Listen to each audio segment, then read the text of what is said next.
Hello. నేను మీ స్వప్నని. ఈరోజైతే ఒక మంచి స్నాక్ ఐటెంని అయితే మీకు ముందుకు తీసుకొచ్చాను. ఎగ్ పకోడీ. మనం ఆనియన్ పకోడీ తిన్నాము, ఆలు పకోడీ అలా అన్ని పకోడీలు తిన్నాం. కానీ కొత్తగా అయితే ఇప్పుడు ఎగ్ పకోడీ చూపిస్తున్నాను. చాలా ఈజీగా సింపుల్గా అయితే చేసేసుకోవచ్చు. లేట్ చేయకుండా ప్రాసెస్ చూసేద్దాం. ముందుగా అయితే ఒక 2 ఎగ్స్ని తీసుకుంటున్నాను. ఒక బౌల్ తీసుకొని ఈ 2 ఎగ్స్ని అందులోకి బ్రేక్ చేసేసి పెట్టుకోవాలి. ఒక ఎగ్ అయితే బ్రేక్ చేసాం. నెక్స్ట్ సెకండ్ ఎగ్ కూడా ఇలానే చేసుకోవాలి. ఇప్పుడు ఇందులోకి ఒక 2 స్పూన్స్ వరకు శనగపిండిని తీసుకోవాలి. ఈ శనగపిండి ఆ ఎగ్ మొత్తం కలిసే వరకు బాగా కలుపుకోవాలి. కొంచెం బాల్స్గా వస్తాయి, పర్లేదు, ఏం కాదు. కానీ కొంతసేపటికైనా మొత్తం కలిసిపోతుంది. ఇలా బాగా మొత్తాన్ని కలుపుకోవాలి. ఇప్పుడు ఇందులోకి సన్నగా కట్ చేసుకున్న పచ్చిమిర్చి, సన్నగా కట్ చేసుకున్న ఆనియన్స్ని వేసుకోవాలి. వీటిని కూడా బాగా కలుపుకోవాలి. ఇప్పుడు ఇందులోకి టేస్ట్కి సరిపడా సాల్టు, మరి కొంచెం బేకింగ్ సోడా వేయటం వల్ల బాగా పొంగుతుంది. సో అందుకని కొంచెం బేకింగ్ సోడా వేసుకుని బాగా కలుపుకోవాలి.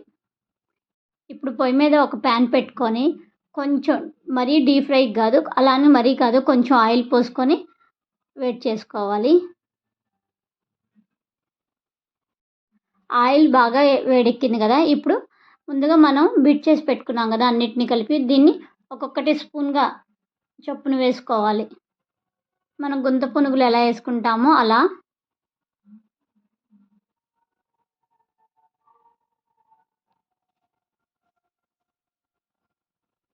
చాలా అంటే చాలా టేస్ట్గా ఉన్నాయి. కొంచెం వెరైటీగా ఉంది. సేమ్ ఆమ్లెట్ టైపే, కాకపోతే కొంచెం శనగపిండి వేసుకున్నాము అంతే. ఈ చల్లని వాతావరణంలో ఇలా పకోడీలు వేసుకొని తింటే సాయంత్రం చాలా అంటే చాలా బాగుంటుంది.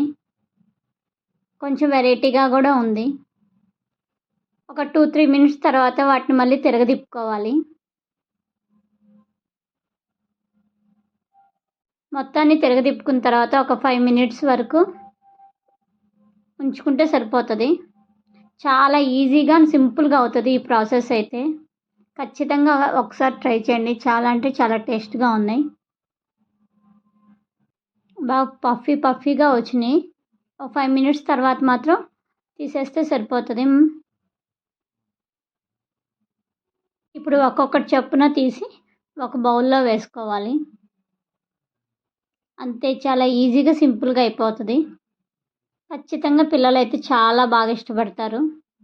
పిల్లలేం కాదు, మనం కూడా ఇష్టంగానే తింటాం. సాంబార్ వాటిలో అయినా బాగుంటుంది, లేదా విడిగా తిన్నా కూడా బాగుంటుంది. ఇంకా మిగిలి ఉంది కదా, ఆ మొత్తాన్ని కూడా అయితే నేను ఇప్పుడు వేసుకుంటున్నాను. 2 ఎగ్స్కి నాకు ఒక 20 వరకు వచ్చినాయి పకోడీ టైపు. ఎగ్ ఇష్టపడే వాళ్ళు మాత్రం ఇలా కొంచెం వెరైటీగా అయితే చేసుకుంటే బాగుంటుంది. అంతే, చాలా ఈజీగా సింపుల్గా అయిపోయింది. ఫైనల్గా పకోడీలు మొత్తాన్ని ఒక గిన్నెలోకి అయితే తీసుకున్నాం కదా, ఇందులోకి కొంచెం కారం, కొంచెం ఉప్పు, కొంచెం పెప్పర్ పొడి వేసుకొని మొత్తాన్ని ఒకసారి కలుపుకోవాలి.